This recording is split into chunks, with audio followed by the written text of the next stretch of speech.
नमस्कार मित्रों, मैं हूं अवधेश कुमार। तो भारत दुनिया में विश्व गुरु कब था? अंग्रेजों के आने के पहले ही नहीं, 1857 तक भारत विश्व में सर्वाधिक जीडीपी तेजी से बढ़ने वाला देश था। दुनिया में सबसे ज़्यादा विश्व व्यापार में हिस्सा हमारा था। अगर हमारा देश उतना संपन्न नहीं होता तो उतने आक्रमणकारी यहाँ नहीं आते। कोई गरीब और कंगाल देश में हमला करके लूटने और राज्य करने भी नहीं जाता है कोई। हमारे देश में आए, अंग्रेज आए और अंग्रेजों ने यहाँ से कैसे लूटा, वो उस पर भी बात बहुत कुछ हो चुकी है। तो वो कैसे था, उस समय कितनी फैक्ट्रियां चलती थी, हमारे उद्योग धंधे जो विकसित थे उसके आधार क्या थे उस समय के हिसाब से।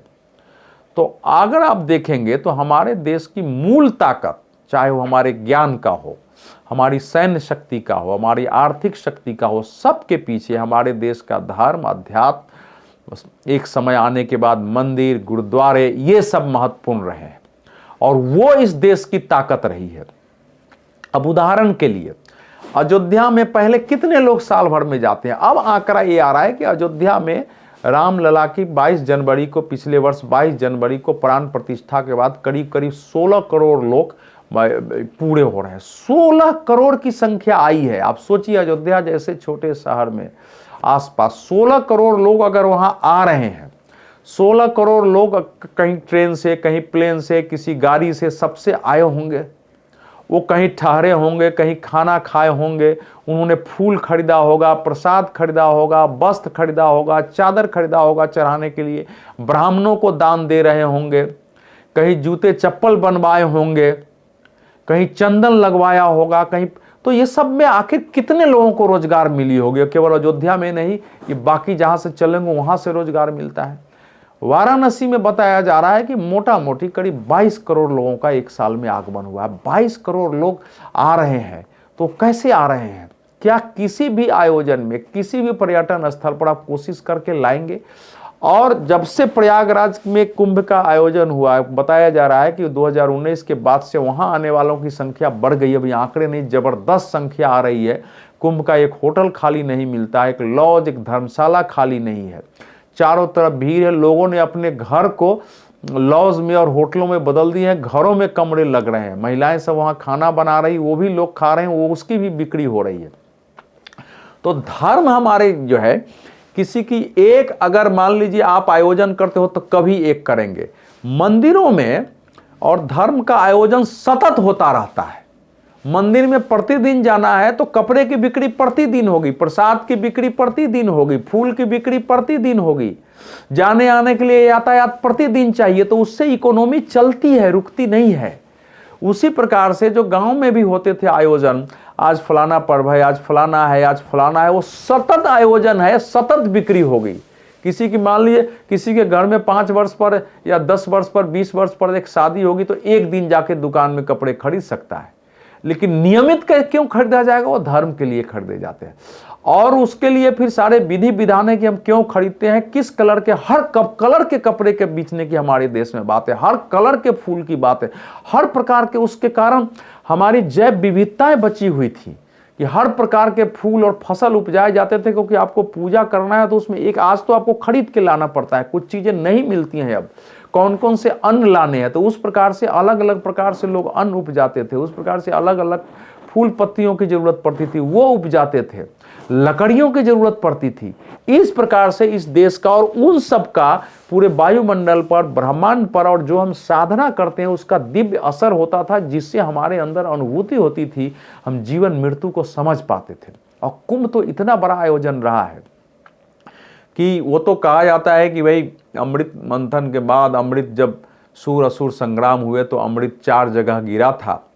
और उसमें प्रयागराज, उज्जैन, नासिक और हरिद्वार, और इसलिए 4 जगह ही अर्ध कुंभ और पूर्ण कुंभ होते हैं, 6 वर्ष पर, 12 वर्ष पर। लेकिन आप देखेंगे कि ये एक ऐसा आयोजन है एकमात्र विश्व का जहां हर प्रकार की परंपराएं आपको दिखेंगी। मतलब हमारे देश में कैसे विविधता में एकता थी, सहजीवन कैसे था एक साथ रहने का, कि धार्मिक संस्थाओं में कोई शिव को मानता है, शिव में भी अलग अलग को, तंत्र को मानने वाले, कोई मंत्र को मानने वाले, कोई नशा करने वाले, कोई नशा का विरोध करने वाले, उनमें आपस की लड़ाई होती थी। नागा साधुओं में विभाजन हो गया, वैष्णव पंथ में अलग अलग विभाजन हो गए, शाक्त पंथ में विभाजन थे, सब में संघर्ष भी चलते थे, लेकिन कुंभ में सबको नियम का पालन करना पड़ता था एक समय आकर के। और यहाँ वो सब चीजें खत्म होकर के फिर देश के लिए, राष्ट्र के लिए और धर्म के लिए एकता के सूत्र निकलते थे कि वहाँ नियम बने हुए हैं कि कौन अखाड़ा, कौन संत पहले जाएंगे। आज भी उन नियमों का पालन होता था, किसकी सवारी पहले आएगी। कुंभ पहुंचने की परंपरा में भी ये शामिल है, किसकी सवारी पहले आएगी, किस तरीके से आएगी, उसका स्वागत क्या होगा, वहां कर्मकांड क्या होगा। डुबकी लगानी है तो कौन पहले लगाएंगे, कितने बजे तक लगाएंगे, उसका पालन होता था। इसके लिए कभी झगड़े झंझट नहीं हुए। ये देश था, कैसे एकता बधी हुई थी। तो वो एक एकता का भी, सहजीवन का भी सूत्रपात करता है। चूंकि हमारे देश के नेताओं का इसका ज्ञान नहीं है, इसके कारण वो भटकते हैं। और ठीक समय पर स्नान का, अगर उस स्नान ठीक से कोई उसको पढ़े, समझे कि उसके बारे में क्या लिखा गया है कि इस समय अगर आप फलाने जगह डुबकी लगाएंगे तो वहाँ के पानी की क्या हैसियत होती है, वहाँ के पृथ्वी की क्या है, उस जगह का क्या है, वहाँ का हवा कैसी होती है, वहाँ के सूरज की रोशनी, चंद्रमा की क्या होता है, किस ग्रहों की क्या स्थिति होती है, और वैज्ञानिक आधार पर भी मापेंगे तो वही होता है। इसलिए उन स्नानों से हमारे देश में जो चमत्कार की बात कही गई है वो गलत नहीं थी। लोगों ने दिव्य अनुभूतियां की है, वहां से जीवन में ही मतलब एक अमरता की अवस्था को प्राप्त किए हैं, ज्ञान प्राप्त किए हैं नदियों के किनारे। आज तो लिखने पढ़ने का है, जब पुस्तकें नहीं थी तो वहीं बैठ के लोगों ने ध्यान लगाया और बता दिया कि मंगल का कलर अगर लाल है तो आज भी उसको लाल ही माना जाता है। सूर्य की जितनी दूरी बता दी गई है, आज भी वही दूरी सूर्य की पृथ्वी से मानी गई है। तो ये हमारे देश की सभ्यता संस्कृति रही है। और कुंभ इसको दुनिया को बताने वाला आयोजन है। और ये भारत की दृष्टि से, भारत को अगर विश्व गुरु का अर्थ है कि अगर विश्व हमको देख करके सीखे कि जीवन कैसे जाना है, हमसे प्रेरणा ले, हमारा सम्मान करे कि भाई ये जैसे जीते हैं इनके यहाँ की व्यवस्था हमको करनी है, इनसे सीखो, नहीं आता है तो जाकर के सीखना। हमारे यहाँ के ऐसे लोगों को बुला के जीवन जीना सीखे, हमारे यहाँ के लोगों को बुला के खान पान रहना सीखें। ये जो विश्व गुरु का है, सब इसी में ऐसे ही आयोजनों के माध्यम से भारत की महत्ता बढ़ेगी। इसलिए आप कटाक्ष करिए। हमारे यहाँ तो ऐसे लोग भी हैं जिनको आजकल हर चीज, पूरी भूमि ही उनके लिए वक्फ की है। तो किसी ने कह दिया कि वहां तो 55 बीघा जमीन हमारी है और हम तो बड़े दिल वाले हैं कि हमने जगह दे दिया है और वहां जाने दे रहे हैं।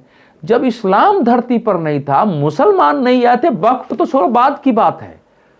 कुंभ अनादिकाल से हो रहा है, वो बता मेरी जमीन पर हो रहा था। ये भी दुस्साहस इसी कारण पैदा होता है। और देश में विभाजन, गलत फहमी कि आम मुसलमानों के अंदर जाएगा कि हमारे तो वक्फ की प्रॉपर्टी पर हो रहा है, वो आक्रामक हो, खड़े हो, देश में एक संघर्ष छिड़े। ये भी तभी होता है जब दूसरी पार्टियों के नेता इसके विरोध में नहीं बोलते हैं। अगर सब बोलने लगे तो इस प्रकार के बयान आने बंद हो जाए, अनर्गल और बेतुके बयान। तो जिस प्रकार से मंदिरों पर कब्जे हुए वो सारे बंद हो जाए। और कुंभ इस देश के राजनीतिक एकता का, सांस्कृतिक एकता का, हिंदू मुस्लिम सिख ईसाई सबकी एकता का एक आधार बने, सभी पंथों का, और विश्व की एकता का, विश्व के मानव कल्याण का आधार बने, पर्यावरण संरक्षण का आधार बने। हम सब का दायित्व है। इसलिए जो जहां है कुंभ के प्रति अपनी भूमिका निभाएं। नेता करते रहेंगे, लेकिन ये बात स्वीकार करनी पड़ेगी कि केंद्र में अगर मोदी सरकार, प्रदेश में योगी सरकार नहीं होती तो इस प्रकार के आयोजन संभव नहीं होते। क्या हमने पहले सुना था कि भारत के सभी प्रमुख टीवी चैनल को वहाँ जगह दी गई है कि आप आइए, कुंभ की ठीक से कवरेज करिए। उसी प्रकार से जो अयोध्या में रामलला की प्राण प्रतिष्ठा है, उसके पहले कभी हमने देखा था कि उस पर अलग अलग टेलीविजन विशेष कार्यक्रम कर रहे हैं, विशिष्टता बता रहे हैं, वहाँ से लगातार कवरेज और डिबेट हो रहा है। तो ये एक अलग प्रकार से हिंदुत्व का, सनातन के पुनर्उद्भव का काल है।